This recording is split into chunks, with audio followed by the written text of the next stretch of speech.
Hi everyone, my name is Snow White, and I left my friends the 7 dwarves at home, but they say hi, and today I'm here with my other friend. I'm Anna from Arendelle. My friend Olaf says hi. And today we're in the reading room and we get to read 2 very special stories to you. The first one is The Poisoned Apple, a Fractured Fairy Tale by Anne Lambelet. And I'm reading Hello Fall by Deborah Diesen. And then we're going to show you how to make these beautiful apple crafts. And these are good apples, not like the ones I'm used to. We hope you're just as excited as we are to read these books and make this craft. We can't wait. Now we're going to read The Poisoned Apple, a Fractured Fairy Tale by Anne Lambelet.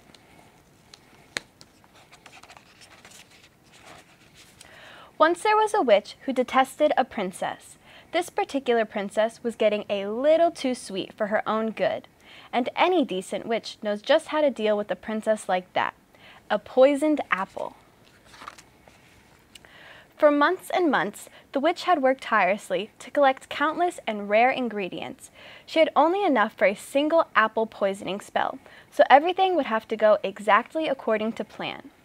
First, she mixed the ingredients in her cauldron. Next, she carefully dipped the apple into the bubbling brew. It began to transform. The spell had worked. Her secret weapon now complete, the witch waited for the princess to pass through the woods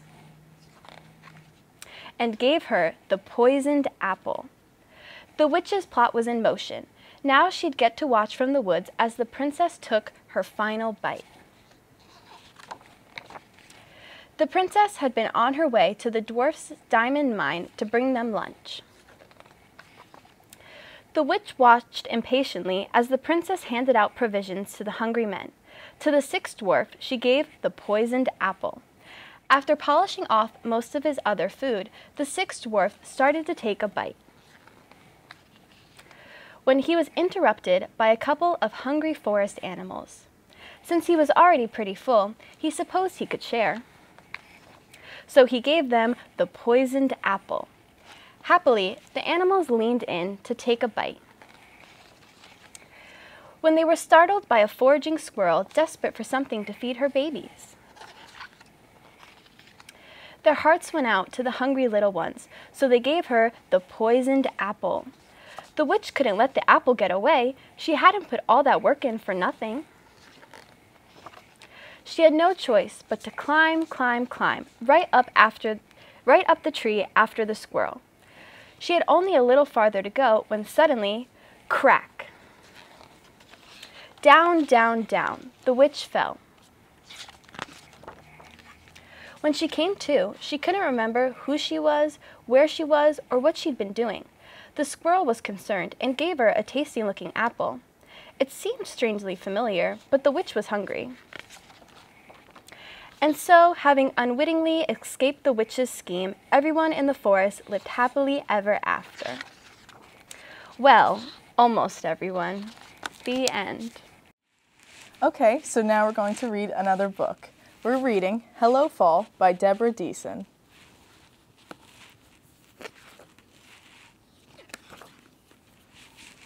Do you remember when we met that little woolly bear making its way across the sidewalk? We stopped to say hello. We touched its gentle prickles and laughed when it curled into a ball. We watched it uncurl and move on tiny feet through the sunshine and the shadows. Squirrels were everywhere, digging holes and hiding acorns. We wondered, would they remember all of those spots later? Around us, we heard the whisper of trees. Red leaves talking to yellow leaves, talking to orange leaves, talking to purple leaves. We listened closely, and then we whispered to each other everything the trees had told us. We sat on a big rock and crunched crispy apples and drank sweet apple cider. A flock of geese flew over, and we waved up at them. They honked hello, so we pretended to be geese and honked back, very noisily. We touched our fingertips to the tiny petals of golden chrysanthemum blooms. We wondered if the mums were ticklish. We sure heard someone laughing. Over in the pumpkin patch, we told a patient pumpkin all about our big plans. We found another pumpkin who was a good listener, too.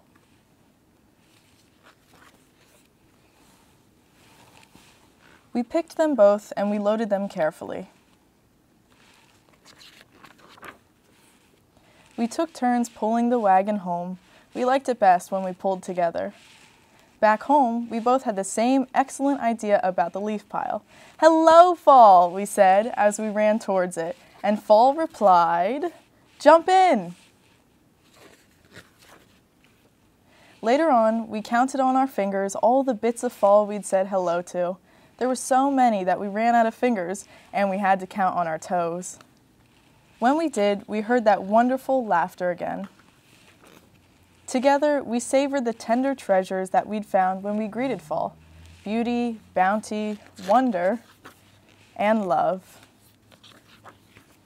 The end. Okay, now we're ready to make our craft. So today we're going to be making this awesome looking apple sun catcher. The supplies you're going to need for that are our template printed out on construction paper. It can be green, it can be red, it can be yellow, whatever you want. Then you're also going to need a pair of scissors, some tissue paper. Ours is already cut into squares, but you could rip yours or do whatever you'd like. Then you're going to need some contact paper. If you don't have contact paper, you can use wax paper and a glue stick. And at the end of the craft, if you would like to hang it up, you're going to need some kind of string. Today I have yarn and a hole punch. So let's begin. The first thing you're going to do is print out that apple template on whatever color construction paper you'd like. And then once you cut that out, it should look something like this. Now that we have our apple cut out, we're going to take our contact paper, and with the help of an adult, you're going to gently peel away.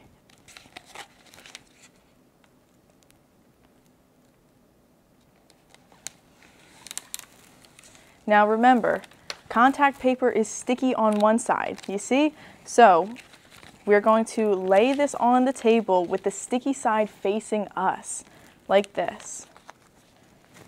So you can see that it's sticky like that. Now, gently, with the help of an adult, you're going to take your cutout and place it on the sticky side of the contact paper.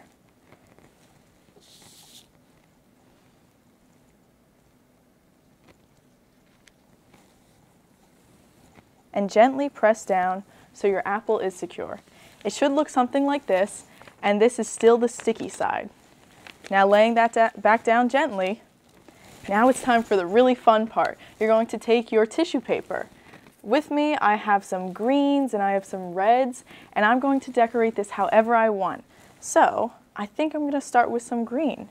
And you're going to lay it gently into the apple outline, like this. You can decorate it with whatever colors you want, however many pieces of tissue paper you'd like. This is your apple.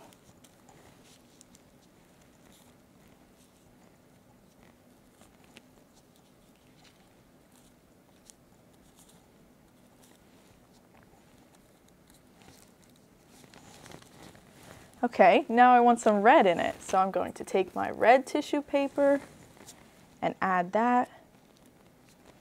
And you're gently pressing the tissue paper onto the sticky contact paper.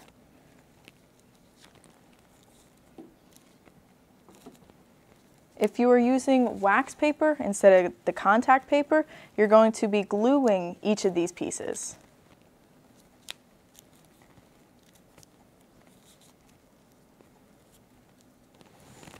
Okay, I think that looks pretty good. So now again, with the help of an adult, you're going to take a second piece of your contact paper and peel it, just like we did the first time. And remember, it's sticky on one side. So now we are going to take the sticky side and put it facing our apple, like this, so that it sticks to the apple.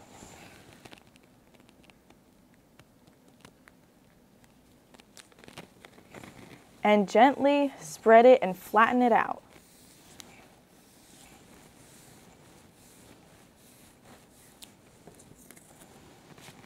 So now your apple is sealed in the two pieces of contact paper, and it shouldn't be sticky on either of these sides. With a pair of scissors, you're going to cut around the outside of your apple.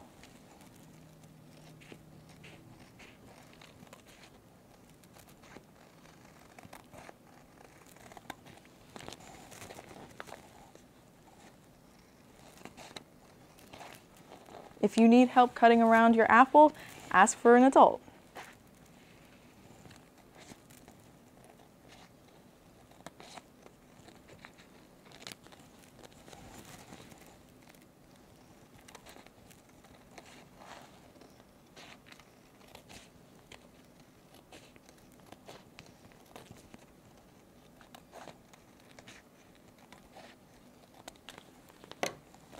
Now it should look something like this, and we're almost done.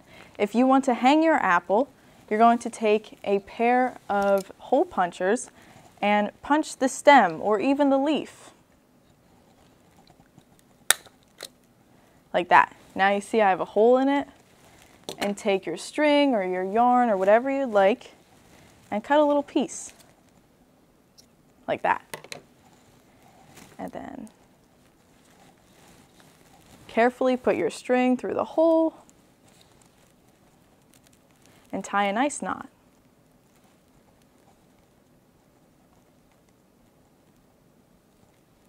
And there you go, now it can hang.